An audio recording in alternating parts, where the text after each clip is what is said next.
अस्सलाम वालेकुम ladies and gentleman, welcome back to my channel, my page. आपका बहुत बहुत शुक्रिया, आपने पिछली वीडियोस को देखा, अप्रिशिएट किया, उससे आई होप कि आपको कुछ सीखने को मिला होगा, कोई नया आइडिया मिला होगा। कुछ नहीं तो आपको एटलीस्ट विजन क्लियर हुआ होगा कि क्या कर सकते हैं, किस तरह हो सकता है, क्या हो सकता है। मेरी ये वीडियो इस टॉपिक पे बेस्ड है कि एंटरप्रेन्योरशिप क्या होती है। कोई भी बिजनेस है वो एक एंटरप्रेन्योर से शुरू होता है, ठीक है। एंटरप्रेन्योर वो इंसान होता है जो बिजनेस को, अपने विजन को रियलिटी में लेके आता है, ठीक है।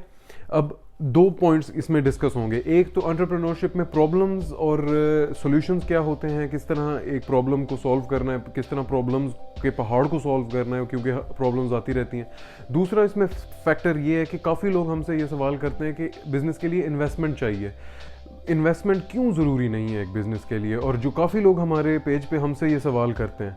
तो बिज़नेस की एग्जांपल मैं आपको प्लांट की लाइफ साइकिल से दूंगा। जो एक बीज से शुरू होता है, वो पौधे में ग्रो होता है, फिर दरख्त में ग्रो होता है, फिर उस पर फल उगते हैं और वो फल फिर मैच्योर होते हैं फॉर यू टू ईट, ठीक है। ज़ीरो से शुरू कैसे होता है बिज़नेस? आप एक सीड जो है वो एक आइडिया है। आइडिया आपने ज़मीन में डाल दिया और उसके ऊपर आपने वाटर डालते जाना है। वो वाटर क्या है? आपकी एफर्ट्स हैं, आपका टाइम है, आपका दिमाग है, आपके कनेक्शंस हैं। आप वर्क हार्ड कर रहे हैं, उसको एडवर्टाइज कर रहे हैं, उसके ऊपर जान लगा रहे हैं, वेबसाइट बना रहे हैं, जो भी कर रहे हैं, ये सारे फ्री ऑफ इन्वेस्टमेंट काम है, ठीक है। फिर वो पौधे में ग्रो हो जाता है। अब आपके लेट्स से आपको 3 महीने हो गए या 6 महीने हो गए और वो पौधा अभी ग्रो हो रहा है। अब उसको हाफ वे थ्रू छोड़ना नहीं है। अगर आप छोड़ देंगे तो वो गल सड़ जाएगा, क्योंकि आपने उसको फीड करना छोड़ दिया, ठीक है।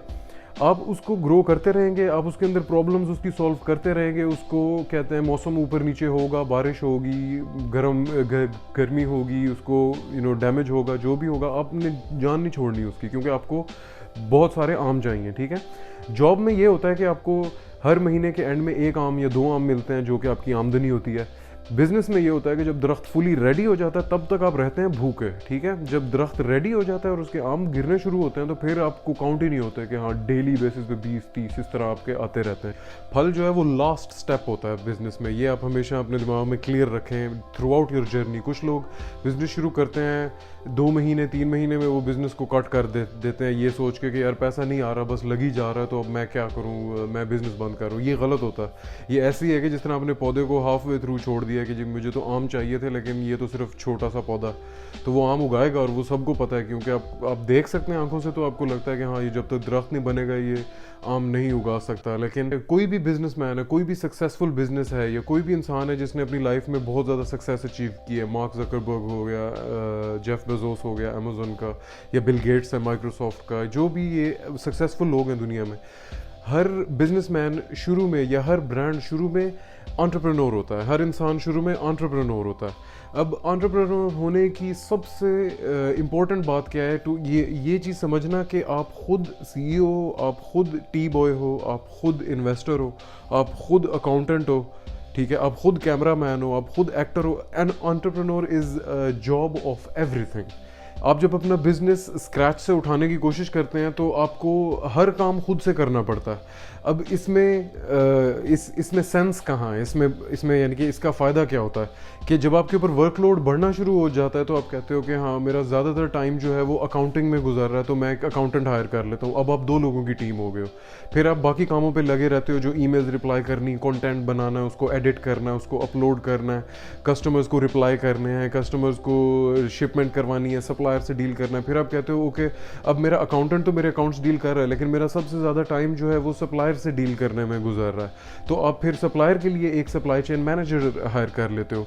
उसकी जॉब ये होती है कि वो आपके सप्लाई चेन को हैंडल करता है। फिर अब आपने अपने 2 काम जो है वो एक सप्लाई चेन मैनेजर को दे दिए, एक आपने अकाउंटेंट को दे दिया। अब आपके पास पीछे बच गए सिर्फ कस्टमर्स को डील करना है, नई ग्रोथ ढूंढनी है, नए सप्लायर्स ढूंढने हैं। तो बात ये हो रही है कि एंटरप्रेन्योरशिप में आपको सारी जॉब्स खुद करनी पड़ती हैं। वो लोग जो अपना बिजनेस शुरू ही इस तरह करते हैं कि मैं लोगों को हायर कर लूँगा, मैं एक टीम बनाऊंगा और फिर बिजनेस शुरू होगा, ऐसे नहीं होता। और बिजनेस में जब मैं हर अपनी वीडियो में कहता हूँ कि ज़ीरो इन्वेस्टमेंट से बिजनेस शुरू हो सकता है, वो इसी तरह शुरू हो सकता है कि आप अपने कमरे में बैठ के सारे काम खुद से करते हैं। आप सब कुछ पहले लिखते हैं, अपना एक क्लियर टारगेट लिखते हैं, और ये भी मैं यानी इस टॉपिक पे वापस आऊँगा, लेकिन मैं यहाँ पे एक चीज़ हाईलाइट करना चाहूँगा कि काफ़ी लोग अपने टारगेट लिखते नहीं हैं। आपने लास्ट टाइम कब अपना टारगेट जो है वो बुक पे और पेन पे लिखा था कि जी मैंने लाइफ में ये अचीव करना है, मैं आज से 5 साल में अपने आप को यहाँ देखना चाहता हूँ, मैं 10 साल में यहाँ देखना चाहता हूँ, और उसको फिर फॉलो करें आप अपने। अगर 2005 में एक टारगेट लिखा होगा जो आपने 2010 में करना होगा, तो वो आपने किया है नहीं किया, ये प्लीज़ कमेंट में मुझे बताएं, हमें इनबॉक्स में बताएं, ताकि फिर हम उससे एवेलुएट कर सकें कि आपका क्या एम ऑब्जेक्टिव था जिसमें हम आपकी क्या हेल्प कर सकते हैं। अगर एक इंसान ने इंजीनियर बनना होता है या डॉक्टर बनना होता है, तो वो 5 साल पहले जब अपना हाई स्कूल ख़त्म करता है तो उसके दिमाग में क्लियर विजन होता है कि आज से 5 साल बाद मैंने डॉक्टर बनना है या आज से 4 साल बाद मैंने इंजीनियर बनना है। वो भी टाइमलाइंस यूनिवर्सिटीज़ डिसाइड करती हैं, ठीक है। तो वो यानी कि आप देखें कि हज़ारों के हज़ारों स्टूडेंट्स हर साल डिग्री से ग्रेजुएट करते हैं, तो ऑफ कोर्स उन सब ने 4 साल पहले ये सोचा होगा कि मैं ये करूँगा, तो वो 4 साल बाद ये अचीव करते हैं। हालांकि बिजनेस में जहाँ पे 20-20, 30-30 साल लग जाते हैं बिजनेस को ग्रो करने में या उसको इवन रेवेन्यू लाने में, उसमें लोग सिर्फ 2 या 3 महीने या 4 महीने में ही पीछे हट जाते हैं या उसमें यानी इतना टाइम नहीं लगाते। Coming back to the point कि आप अपना टारगेट क्लियर लिखें, ठीक है। उसके बाद आप उस टारगेट को ट्रैक करें कि हाँ अगर 5 साल में यहाँ तक पहुँचना है तो 3 साल में क्या होना चाहिए, तो 1 साल में क्या होना चाहिए, और उससे 1 महीने में क्या होना चाहिए। अब उसको ब्रेक डाउन करें आप, एक जिस तरह एक एक्सेल शीट होती है या एक चार्ट होता है जिस पे आप एक लाइन पे टाइमलाइन ड्रॉ करते हैं और लेफ्ट साइड पे टारगेट लिखते हैं, और फिर आप पॉइंट्स लगाते हैं कि हाँ ये टारगेट इस टाइम पे अचीव होना चाहिए और हुआ है कि नहीं। अगर हो गया है वेरी गुड, अगर नहीं हुआ क्यों नहीं हुआ, उस पर फिर आप स्टडी करें। और business is all about solving problems. Business and entrepreneurship is about fire fighting. आप फायर फाइट करते रहते हैं, आप हर वक्त आग को बुझाने पे लगे रहते हैं, जो आग एक जल रही होती है, विच मीन्स आपको प्रॉब्लम्स ही प्रॉब्लम्स आएंगी। अगर आपको प्रॉब्लम्स नहीं आएंगी तो मतलब आप ग्रो नहीं कर रहे। अगर आपको प्रॉब्लम्स नहीं आएंगी अपने बिजनेस की जर्नी में या अपनी करियर की जर्नी में, तो आपको हमेशा क्या कहते हैं ग्रोथ की तरफ नहीं। अगर आपको प्रॉब्लम्स नहीं आ रही हैं अपने बिजनेस में और अपने करियर में या अपनी सर्विसेज में या जो भी आपने अपना बिजनेस सेटअप किया है या आपका सोर्स ऑफ इनकम है, अगर उसमें आपको प्रॉब्लम्स नहीं आ रही, तो which means you are not growing. आप अपनी कंफर्ट जोन से बाहर नहीं निकल रहे। Comfort zone is where you don't have any problems. लोग कहते हैं जी अपनी कंफर्ट जोन से बाहर निकलें, अगर आप कंफर्ट जोन में रहेंगे कुछ नहीं होगा। तो करना ये होता है कि अपनी प्रॉब्लम्स बढ़ानी है, खुद अपनी प्रॉब्लम्स, आप खुद कैलकुलेटेड प्रॉब्लम्स बढ़ाएं और फिर उनको सॉल्व करें। जहाँ पे आपको 10 प्रॉब्लम्स आएंगी वहाँ पे आप उसमें से कम 2 या 3 तो सॉल्व कर लेंगे ईजिली। तो उन 2-3 को जो सॉल्व कर लिया है फिर वो आपकी साइड पे हो गई हैं, क्योंकि वो सॉल्व हो गई हैं। अब आपके पास 7 प्रॉब्लम्स रह गई हैं, फिर 3 और सॉल्व कर दें, फिर आपके पास 4 प्रॉब्लम्स रह गई हैं। इस तरह तो करते करते आप एक कंप्लीट परफेक्ट बिजनेस शुरू करते हैं। और हमेशा अगेन याद रखें कि हमारे आज 4 से 5 बिजनेसेस फुल फ्लो पे चल रहे हैं और उनके अंदर हमेशा प्रॉब्लम्स आती हैं। डेली बेसिस पे हमें कस्टमर से कंप्लेन आती हैं, सप्लायर्स शिप नहीं कर सक रहे, पोर्ट पे सामान रोक लिया है, कस्टमर्स को डिलीवरी नहीं मिली, शिपमेंट कंपनी ने अपने स्टाफ फायर कर दिया तो उनके पास रिसोर्स नहीं है, या इंपोर्ट ड्यूटी पे इंपोर्ट में सामान फंसा हुआ। ये सारी चीज़ें हमें डेली बेसिस पे डील करनी होती हैं। और अगर इनको समझ के हम ये कह दें कि यार बड़ी प्रॉब्लम्स आ रही हैं, हम ये नहीं कर रहे, तो फिर तो हमने खुद ही हार मान ली ना। प्रॉब्लम्स को ये बताना है कि आप प्रॉब्लम से ज़्यादा स्ट्रॉन्ग हैं। प्रॉब्लम आएगी आप उसे सॉल्व करें, बीट करें और उसके बाद आगे जाएं। जिस तरह लाश गिरा के उसके ऊपर से चल के आगे जाएं, फिर अगली प्रॉब्लम आई, फिर किल आगे, फिर किल आगे। इस तरह करते करते आपने जहाँ 1000 प्रॉब्लम सॉल्व कर ली ना, तो वहाँ आपको इनकम कह लें आपको पता भी नहीं होगा कि आपको कहाँ कहाँ से पैसा आ रहा है। That is the position you want to be in. ठीक है, तो the most important thing here is to not be scared of solving a problem. Entrepreneur बनना है तो आपने एंटरप्रेन्योरशिप वाले टैक्टिक्स अपने दिमाग में रखने होंगे कि हर चीज़ एक प्रॉब्लम है। दुनिया में आप पैदल अगर एक जगह चल रहे हैं तो आपको प्रॉब्लम्स का गार्डन नज़र आएगा आसपास, और उसके अंदर से आपने किस तरह गुजरना है और अपना ट्रैक आपने किस तरह बनाना है, ये आपकी रिस्पॉन्सिबिलिटी है। ये कोई भी आपके लिए नहीं करेगा, ना आपका बिजनेस पार्टनर आपके लिए ये करेगा, ना आपके वालिदैन ये आपके लिए करेंगे, ना आपका कोई भाई, ना कोई। अगर आपका एक ड्रीम है तो वो ड्रीम आपको सोने ना दे रात को। ड्रीम वो नहीं होता कि जो आप रात को सोते हुए देखते हैं अपनी नींद में। ड्रीम वो होता है जो आपको सोने ना दे। आपको बार बार दिमाग में आएगा ये क्यों नहीं हुआ अभी तक, क्यों नहीं हुआ, कैसे होगा, क्या मुझे करना चाहिए, अभी मैं क्यों कुछ नहीं कर रहा, अगर मैं फ्री बैठा हूँ तो मैं क्यों कुछ नहीं कर रहा, अगर मुझे पता है कि मैं क्या कर रहा हूँ तो मैं वो क्यों नहीं कर रहा। काफ़ी लोगों को ये बात पता होती है, क्लियरली पता होती है कि मैंने क्या करना है अपनी लाइफ में, या अगर मैंने अपना ड्रीम अचीव करना है तो उसके लिए मुझे क्या करना चाहिए, वो नहीं करते। मैं आपको सिंपल एग्जांपल देता हूँ। मसल्स बनाने होते हैं बॉयज़ ने, या इवन औरतों को भी एक अच्छी बॉडी चाहिए होती है, तो उनको एग्जैक्टली पता है कि क्या करना है जी। हेल्दी खाना है, एक्सरसाइज करनी है, और अपना एक लाइफ का स्केड्यूल इस तरह बनाना है कि उसमें डेली वॉक और रनिंग और इस तरह की चीज़ें इन्वॉल्व हों, ताकि हमारी बॉडी अच्छी शेप में रहे, मसल्स बने, जो भी है। लेकिन वो करते नहीं है क्योंकि वो अंदर ड्राइव नहीं होती। ठीक है, एक विश लिस्ट होना, विश होना कि मेरी विश है कि ये हो और मेरा ड्रीम है कि ये हो, ये दो अलग चीज़ें हैं। विश आप कहते हो कि हाँ हो गया, नहीं हुआ ना सही, कोई बात नहीं, वो विश लिस्ट फिर आप भूल जाएं, वो बिन में चली जाती है। ड्रीम्स जो है ना, ड्रीम्स का मतलब है कि ये मुझे नज़र आ रहा है। ठीक है, ड्रीम आप आंखें बंद करते हो, आपको सुनाई देता है, आपको नज़र आता है। ठीक है, और आप जब आंखें खोलते हो तो वो नहीं होता। इसका मतलब कि वो क्यों नहीं है, उसको रियलिटी बनाने के लिए आपको क्या करना पड़ेगा, ये ड्रीम होता है। कि आपने एक चीज़ देखी है, आपने नींद में उसको विजुलाइज किया, आपने उसको नींद में एक्सपीरियंस किया है।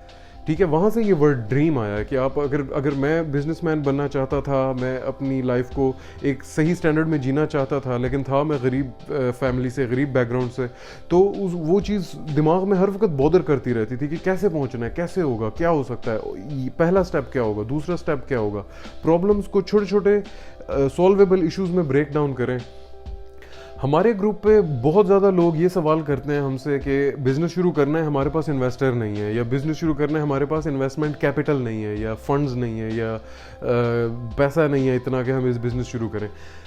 बिज़नेस इस तरह नहीं होता, बिज़नेस ऐसे शुरू नहीं होता, क्योंकि हर बिज़नेस जो सक्सेसफुल बिज़नेस है वो लोग अपने बेडरूम से शुरू करते हैं, या किसी के गैराज से शुरू करते हैं, या उनके पास एक खाली कमरा, उसमें टेबल चेयर कंप्यूटर रख लिया, बुक पेपर रख लिया, और अब बस शुरू हो गए।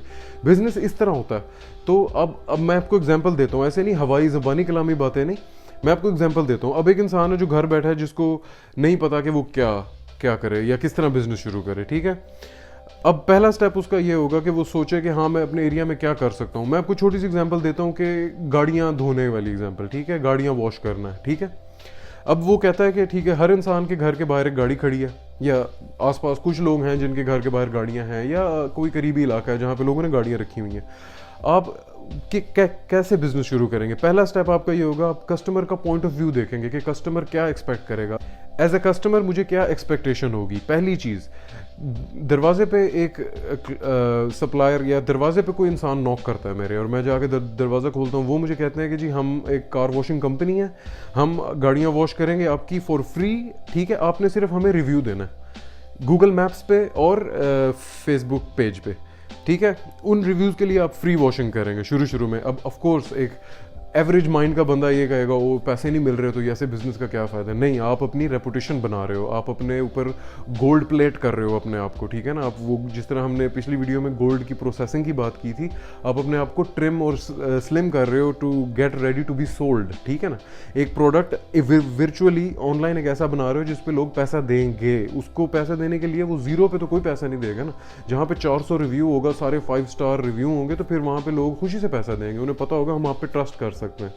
ठीक है, तो अब आप किसी के दरवाजे पे नॉक करते हैं तो वो आपसे, यानी अगर मेरे पास कोई इंसान आता है जो कहता है कि हम आपकी गाड़ी वॉश करेंगे और उसके लिए मैं आपको जो है ना, आपको कुछ पे नहीं करना, हम सिर्फ कार वॉश करेंगे। अब उस कार वॉश में उसे कितना खर्चा आया? पानी की बाल्टी, कपड़ा, सोप जो वो यूज़ करेंगे। सोप हर एक के घर में होता है, आप शावर लेते हैं, आप बर्तन धोते हैं, वो सारे सोप्स आपके पास अवेलेबल है।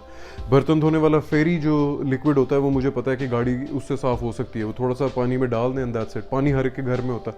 आप बाल्टी में पानी भरे, उस कपड़े के साथ उसे तमीज़ के साथ, इतनी डेलिकेसी के साथ उसको साफ़ करें कि वो एक, यानी कि उसकी क्या कहते हैं, वो एक वाव फैक्टर में आ जाए कि ये बहुत बहुत अच्छा काम किया आपने। अच्छी तरह साफ़ करें और उसको चाबी जब वापस पकड़ाएंगे तो वो कहेगा वाकई आके आई गारंटी कि ये अच्छी कंपनी है, ये इन्होंने अच्छा काम किया।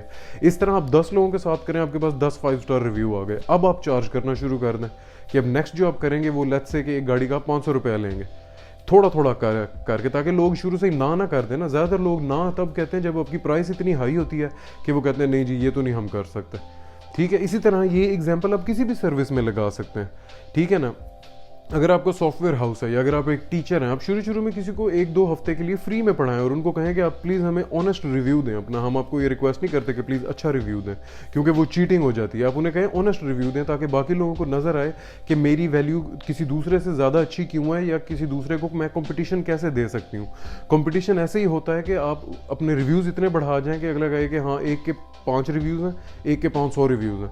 ऑफ कोर्स 500 रिव्यूज़ वाला ज़्यादा एक अच्छा ऑप्शन होगा कस्टमर के लिए, और वो पैसे अपने लेके 500 रिव्यूज़ वाले के पास आएगा। और वही आपको चाहिए एज अ एंटरप्रेन्योर, के लोग पैसे लेके आपके पास आएँ और आप उसके बदले में अपनी सर्विसेज दें।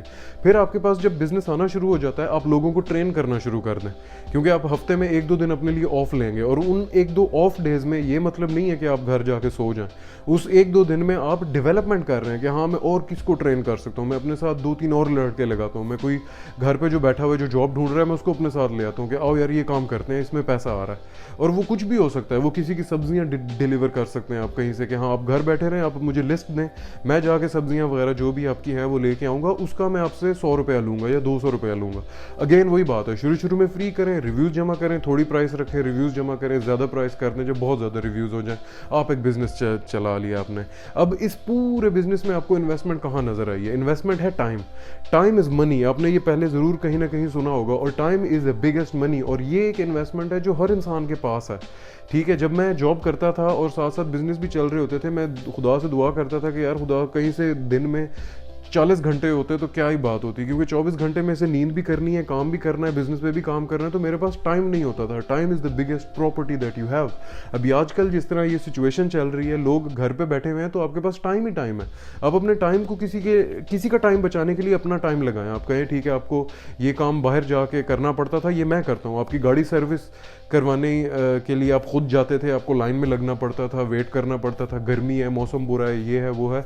आप घर बैठे रहें, मुझे सिर्फ 2000 रुपये दें, मैं आपकी गाड़ी जाके रिपेयर करवाता हूँ। उसके बदले में अगर वो कहता है जी मुझे कैसे ट्रस्ट होगा जी आप लेके आओगे, आप उसके पास अपना मोबाइल रखवा जाओ, अपना बताका जो होता है नेशनल आईडी कार्ड होता है वो रखवा जाओ, उसे कहो ये मेरी घड़ी रख लो, जो मर्जी रख लो, मैं आपको क्यों धोखा दूंगा, मैंने आपके साथ एक लॉन्ग टर्म बिजनेस करना है, ताकि आप अपने भाइयों को, अपने जानने वालों को कहें कि अपनी गाड़ी सर्विस करवानी है, आप घर बैठ के बच्चों के साथ टीवी देखें, आप घर बैठ के आराम से खाना खाएं, जाके सो जाएं, उठेंगे आपकी गाड़ी बाहर खड़ी होगी साफ़ सुथरी होके रेडी, ऑयल चेंज हुआ होगा अंदर से।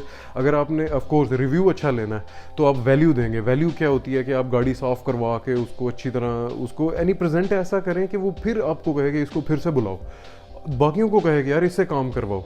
फिर आपको अगेन जब बिजनेस ग्रो होने लग जाए उस पर आप और लोग ले आएँ, उनको ट्रेन करवाएं, उनसे गारंटीज लें कि कोई भी बीच में डंडी नहीं मारेगा, कोई बीच में कस्टमर सेटिस्फैक्शन अगर ऊपर नीचे होगी तो आपका पैसा ख़त्म हो जाएगा। कस्टमर सेटिस्फैक्शन जिस तरह बढ़ती जाएगी आपका पैसा वैसे बढ़ता जाएगा। ज़ीरो से शुरू करेंगे तो ज़ीरो कस्टमर सेटिस्फैक्शन, ज़ीरो पैसा। तो एक्सपेक्ट ना करें कि ज़ीरो के लिए आपको 1000 लाख या इतना कुछ चाहिए जी, इन्वेस्टमेंट चाहिए, नहीं। आपको शुरू शुरू में सिर्फ आपकी सर्विसेज के रिव्यूज़ चाहिए। आप घर बैठ के अपना बेडरूम में बैठ के कोई भी बिजनेस शुरू कर सकते हैं। उसकी एडवर्टाइजिंग कैसे करें? अल्लाह का शुक्र है हर एक की जेब में मोबाइल फ़ोन है, तो आप उसकी एडवर्टाइजिंग फेसबुक के थ्रू करें, इंस्टाग्राम के थ्रू करें, ट्विटर के थ्रू करें, गूगल मैप्स के थ्रू करें। गूगल मैप पे आप अपनी कंपनी बना दें और उसके ऊपर लिख दें कि हम ये सर्विसेज ऑफर करते हैं, आप प्लीज़ हमें कॉन्टैक्ट करें, अपना मोबाइल नंबर दे दें। लोग फ़ोन करेंगे कि यार मैंने ना ये करवाना है, मैंने गाड़ी का टायर चेंज करना है, मैंने गाड़ी वॉश करवानी है, मैंने सर्विस करवानी है, कुछ भी करवाना है, आप उनसे ये काम करवा सकते हैं। आप एक मैकेनिक की रोज़ी लगवा देंगे। आप मैकेनिक को कहें कि डोंट वरी, मैं तुम्हारे पास गाड़ी लेके आऊँगा, तुम उस पर काम करोगे, तुम्हें उसका पैसा भी मिलेगा, सब कुछ मिलेगा। तो आप इस तरह कितने लोगों की मदद कर रहे हैं कि कस्टमर को रिलैक्सेशन दे रहे हैं कि आपको घर से निकलने की ज़रूरत नहीं, आप फैमिली के पास बैठें, बच्चों के पास बैठें, रिलैक्स करें, आपको कोई धूप में जाने की ज़रूरत नहीं। एक तरफ आप मैकेनिक की हेल्प कर रहे हैं कि हाँ तुम्हें भी बाहर जाके कस्टमर ढूंढने की ज़रूरत नहीं, मैं तुम्हारे पास कस्टमर लेके आऊँगा। अब यहाँ पे आप उसके साथ एक डील भी कर सकते हैं, क्योंकि आप कस्टमर को सर्विस दे रहे हैं, उसका चार्ज करें, आप सप्लायर को एक फ्री बिजनेस दे रहे हैं, अब सप्लायर को उसका चार्ज करें। हो सकता है कि शायद मैकेनिक कहे कि हाँ मेरे पास कस्टमर आते रहते हैं, मुझे ज़रूरत नहीं है, ठीक है फ़ाइन, कोई बात नहीं। अब उससे निगोशिएट करें, कहें कि मेरे पास 3 या 4 कस्टमर हैं जिनकी मैं गाड़ियाँ सर्विस करता हूँ, आप प्लीज़ मुझे अच्छा रेट दें, ड्रॉप करें, ताकि आपको उसमें मार्जिन बचे। ठीक है ना। और आप रेगुलर बेसिस पे इस तरह जब अपने बिजनेस की लूप चलाएंगे, इसे कहते हैं इंग्लिश में अ स्नोबॉल इफेक्ट। स्नोबॉल क्या होती है कि आप छोटी से शुरू करते हैं और उसको जितना आप रोल करते रहते हैं ना स्नो में, तो वो उतनी बड़ी होती जाती है। बिजनेस भी इसी तरह है कि आप जीरो से शुरू करते हैं, फिर 10, फिर 20, फिर 30, फिर 40, फिर 70, फिर 80, 90, 100 पे कभी भी नहीं पहुंचेगा। और शुक्र है कि कभी नहीं पहुंचता, इसका मतलब कि आप हमेशा ग्रो कर सकते हैं। आप पूरे पाकिस्तान में अपना ब्रांड लॉन्च कर सकते हैं और हमेशा ब्रांड नेम के साथ चलें। लोग जो अपने नाम पे चीज़ें शुरू करते हैं वो गलत है कि अपने नाम के आगे को लगा दिया या मिस्टर मैन एंड को या मिस्टर मैन कार वॉश, इस तरह नाम ना करें। आप कहे हो कि deluxe car wash, premium car wash, ठीक है, प्रीमियम लाहौर कार वॉश, इस तरह के नाम रखें ताकि लोगों को ब्रांड पे ट्रस्ट हो। उनको ये पता ना चले कि आप अकेले हैं या आप बिजनेस के साथ काम कर रहे हैं। मैं आपको ये भी एक फ्री आइडिया देता हूँ कि जब आप जाके किसी को अपनी सर्विसेज ऑफर करें तो ये ऑफर ना करें कि मैं आपको ये सर्विस फीड कर रहा हूँ या सर्विस दे रहा हूँ। आप ये कहें कि हमारी कंपनी ये बिजनेस कर रही है, मैं खुद एक कंपनी के लिए काम कर रहा हूँ। बेशक वो आपकी अपनी कंपनी है, आप उसको अपना बिजनेस मॉडल तो नहीं बताएंगे ना, ठीक है। मैकडोनल्ड आके आपको अपना बिजनेस मॉडल नहीं बताता, वैसे आपको बर्गर चाहिए, ये लो बर्गर, डन। तो आप इस तरह अपनी सर्विसेज को अपने ब्रांड के लिए कहें, मैं इस ब्रांड के लिए काम कर रहा हूँ और हमारी ये सर्विस है। शुरू में हम सिर्फ रिव्यूज़ जमा कर रहे हैं और फ्री में काम करेंगे, और आगे जाके फिर उसको भी ना बताएं, ये आपके लिए मैं बता रहा हूँ कि आगे जाके फिर आप अपना रिव्यूज़ बढ़ते जाएंगे, उस तरह अपनी कॉस्ट अपनी रिव्यू बढ़ते जाएंगे, आप अपने चार्जेस बढ़ाते जाएं, and that's how you will make money. Of course जिस तरह मैंने शुरू में वीडियो के इंजीनियरिंग की और पढ़ाई की एग्जांपल दी है, साल लग सकता है, 2 साल लग सकते हैं, लेकिन इस पे अगर आप क्विट कर जाएंगे ना तो फिर पौधे वाली एग्जांपल है कि अभी आपने आम का टेस्ट खाया ही नहीं और आपने पहले क्विट कर दिया है। लेकिन बात यह है कि जब उगने शुरू होते हैं तो फिर 20-30 एक साथ उगते हैं, फिर वो अकेला एक आम नहीं उगता, या वो एक पौधे में से आपको एक आम नहीं मिलता। बिजनेस ऐसे है, ठीक है, कि वो जब एक बार उग गया, वो सही एक जगह पे पहुंच गया, उसके बाद आपको पास 20-30 लोग काम कर रहे होंगे आपके लिए डेली बेसिस पे। आप उसमें से काम करो या ना करो, आपको पैसा आ रहा है, ठीक है। तो बिजनेस को आपने टारगेट ये करना है कि उस लेवल तक लेके जाना है, बीइंग एन एंटरप्रेन्योर। और ये बात कभी नहीं भूलनी कि entrepreneur is always solving problems. आपको प्रॉब्लम्स आएंगी और आनी चाहिए, अगर नहीं आ रही तो बहुत बुरी बात है कि अगर प्रॉब्लम नहीं आ रही तो मतलब आप कुछ भी नहीं कर रहे, आप कुछ गलत कर रहे हो, ठीक है। ये ऑपोजिट थिंकिंग है, ये काउंटर फैक्टर है कि अगर प्रॉब्लम नहीं आ रही तो कुछ गलत हो रहा है। अगर आप इस तरह अपने माइंड को सोचने लग जाएंगे ना तो आपको फिर प्रॉब्लम से तो डर ही नहीं होगा ना, प्रॉब्लम से दोस्ती होगी। आपको मज़ा आएगा कि यार चलो अब एक्साइटमेंट है, नई प्रॉब्लम आई है, अब इसको कैसे सॉल्व करना है, आपको खुशी होगी। अगर प्रॉब्लम नहीं आएगी तो आप बोर हो जाओगे कि यार ये सब कुछ ही बस ठीक ही चल रहा है, इसमें क्या फ़ायदा है, इसमें पर्सनल ग्रोथ नहीं है, इसमें मज़ा नहीं है, इसमें वो दिमाग को जो किक मिलती है ना कि अब ये देखो ये एक और प्रॉब्लम आ गई, अब इसको सॉल्व करो। क्योंकि कोई भी प्रॉब्लम ऐसी नहीं है जो सॉल्व ना हो सके, ये तो सबको पता है, ठीक है। जो लोग आज से 1 साल पहले कहते थे कि जी मैं मारा गया, आज वो लोग कहते हैं चाय पी के हंस रहे होते हैं एक दूसरे के साथ, और याद आता है कि यही वो इंसान था जो पिट के रो रहा था कि जी मेरी प्रॉब्लम ऐसी आ गई है लाइफ में जो मुझे यानी जान नहीं छुड़ा रही। तो आपने ज़रूर आप लाइफ में अपने किसी ना किसी को ऐसा जानते होंगे कि जो कहता होगा कि मैंने जॉब अप्लाई की, मुझे जॉब इसलिए नहीं मिली क्योंकि एक्सपीरियंस नहीं है। और अगर आप सोचें तो एक्सपीरियंस इसलिए नहीं होता क्योंकि जॉब नहीं मिलती। तो ये एक लूप ऐसा चलता रहता है कि जॉब नहीं मिली क्योंकि एक्सपीरियंस नहीं है, एक्सपीरियंस नहीं है क्योंकि जॉब नहीं मिली। ये सेम चीज़ बिजनेस पे अप्लाई करें कि इन्वेस्टमेंट नहीं है क्योंकि बिजनेस